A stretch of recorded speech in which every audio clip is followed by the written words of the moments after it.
هواي نسمع هذا اللي يوازيك على بيعة الجدر، أو هذا اللي يوازيك على بيعة البيت.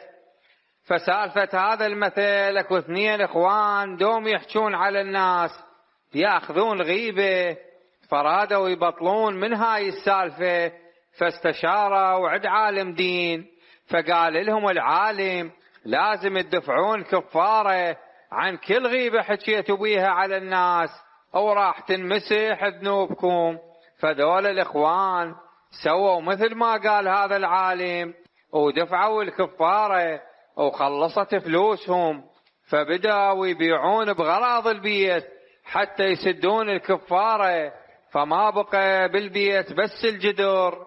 فاضطروا بعدين يجدون، واتفقوا بعد ما يحجون على الناس حتى ما يبيعون الجدر. وبيوم من الأيام بذاك الصيف الحار بشهر تموز شافوا لهم واحد لابس سترة ومعطف وحاطله قبعة شتوية على راسه.